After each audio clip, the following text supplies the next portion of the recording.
Salam sejahtera Malaysia, terima kasih kerana menonton video-video dalam channel ini. Sebelum kita mula, jangan lupa untuk tekan tombol subscribe, share, like dan komen. Let's go! Salam sejahtera dan salam perpaduan kepada seluruh rakyat Malaysia. Berita panas malam ini dipetik daripada Malaysia Kini bertajuk Sayap bersekutu bersatu, Gesa Siva Kumar bercuti.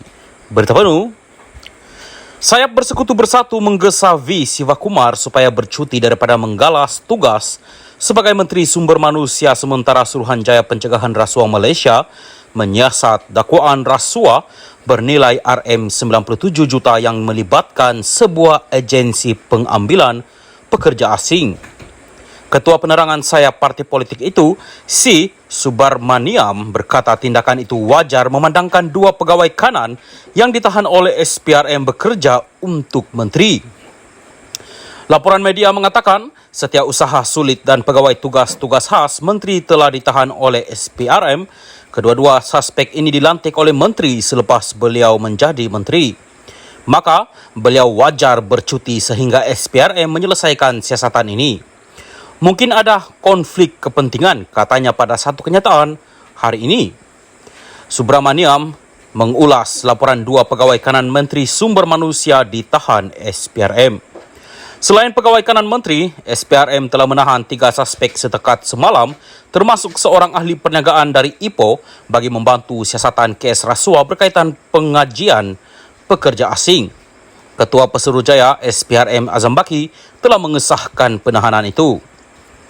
Difahamkan, siasatan SPRM tertumpu kepada individu lain dalam kementerian dan agensi berkaitannya. Siva Kumar yang juga ahli Parlimen Batu Gajah sebelum ini berkata, dia tidak dapat memberikan sebarang komen lanjut kerana kes berkenaan sedang disiasat pihak berkuasa. Katanya, dia dan Kementerian Sumber Manusia akan memberi kerjasama penuh kepada agensi siasatan sekiranya diperlukan. Sementara itu, Subramaniam meminta pendirian DAP mengenai kes ini. Saya masih ingat, pada 2017, DAP mendesak Menteri Sumber Manusia ketika itu, Richard Riot, untuk bercuti berkaitan siasatan SPRM terhadap dakwaan penyelewengan dana RM40 juta Perbadanan Tabung Pembangunan Kemahiran PTPK melibatkan setiausaha politik menteri.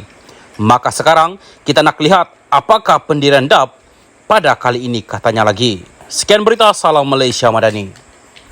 Salam sejahtera dan salam perpaduan. Berita seterusnya bertajuk SPRM tahan pegawai kanan Menteri Sumber Manusia.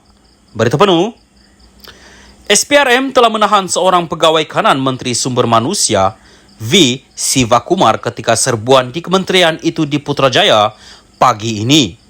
Ketika dihubungi, Ketua Pesuruhjaya SPRM Azam Baki mengesahkan bahawa tangkapan itu berkaitan dengan dakwaan rasuah yang melibatkan sebuah agensi pengambilan pekerja asing. Kes rasuah berkaitan kota pengambilan pekerja asing, katanya dalam pesanan teks ringkas kepada Malaysia Kini.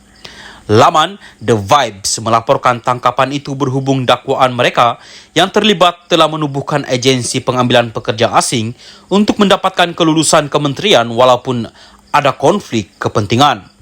Difahamkan, siasatan SPRM bertumpu kepada individu lain dalam kementerian dan agensi berkaitannya. Sumber industri memberitahu Malaysia Kini bahawa individu yang ditahan itu adalah pegawai kanan yang boleh mempengaruhi kelulusan kota pengambilan daripada agensi pekerja. Bulan lalu, Siva Kumar mengumumkan permohonan dan kelulusan kota pekerja asing termasuk melalui pelan kelonggaran pengajian pekerja asing digantung sementara. Ketika itu, dia berkata langkah itu untuk membolehkan majikan yang telah diberi kota untuk mula merangka perancangan bagi kemasukan segera pekerja asing.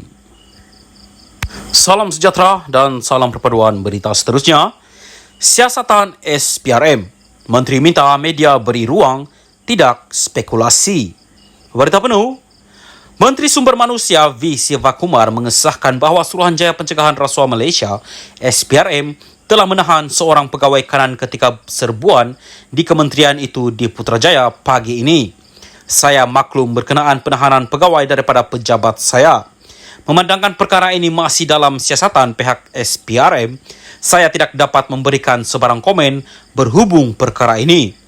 Saya dan Kementerian Sumber Manusia (KSM) akan memberi kerjasama penuh kepada agensi siasatan sekiranya diperlukan, katanya menerusi kenyataan media sebentar tadi. Terdahulu, Malaysia kini melaporkan bahwa SPRM telah menahan seorang pegawai kanan yang bertugas di pejabat menteri yang dikatakan merupakan bekas pemimpin pemuda DAP Perak. Sumber dalaman SPRM memberitahu turut ditahan seorang ahli perniagaan berasal dari Ipoh, Perak bagi membantu siasatan. Ketika dihubungi, Ketua Pesuruhjaya SPRM Azam Baki mengesahkan bahawa tangkapan itu berkaitan dengan dakwaan rasuah yang melibatkan sebuah agensi pengambilan pekerja asing. Kes rasuah berkaitan kota pengambilan pekerja asing katanya dalam pesanan teks ringkas kepada Malaysia kini. Sementara itu, Siva Kumar meminta pihak media memberi ruang kepada SPRM untuk membuat siasatan dan tidak membuat sebarang andaian. Saya berharap pihak media tidak membuat sebarang andaian atau spekulasi yang boleh menjejaskan mana-mana pihak sehingga agensi siasatan yang berkenaan selesai, katanya lagi. Sekian berita, salam Malaysia Madani.